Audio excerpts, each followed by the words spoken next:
Pada video kali ini kita akan belajar networking model. Sebenarnya apa sih networking model itu? Jadi networking model itu adalah suatu aturan yang mendefinisikan komputer itu bisa saling berkomunikasi.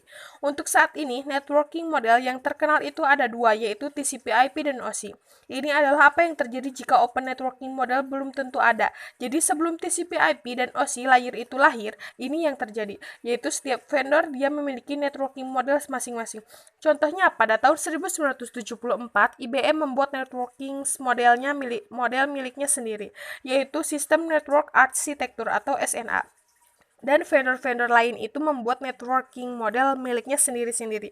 Nah, jika suatu jaringan komputer terdiri dari vendor seperti ini, kesulitan untuk menghubungkan antar vendor ini. Contohnya, misal kita ingin menghubungkan antar vendor satu dengan IBM, kemudian ingin menghubungkan IBM dengan vendor 2. Ingin menghubungkan vendor satu dengan vendor 2 dan seterusnya. Nah, itu akan kesulitan. Kenapa? Karena mereka semua memiliki networking model yang berbeda. Contohnya IBM tadi membuat networking model miliknya sendiri, yaitu SNA. Kemudian vendor satu juga belum tentu saja mempunyai networking miliknya sendiri. Misal anggap saja namanya A, kemudian vendor 2 juga punya networking modelnya sendiri, anggap saja B.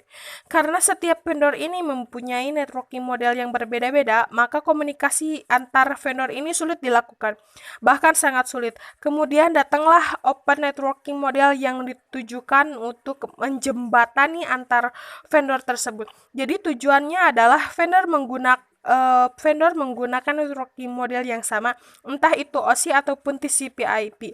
OSI model itu dibuat oleh ISO atau International Organization for Standardization. Adapun TCP/IP model itu dibuat oleh US Department of Defense atau DoD. Jadi yang paling banyak digunakan sampai saat ini itu TCP/IP.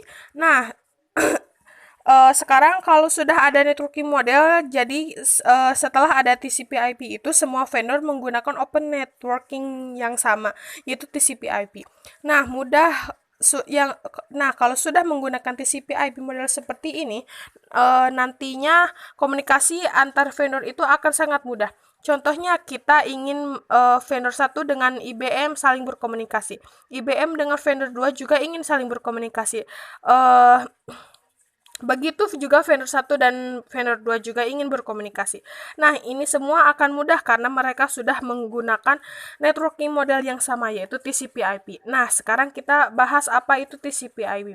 Jadi TCP/IP itu mendefinisikan suatu protokol agar antar komputer utamanya yang berbeda vendor itu bisa saling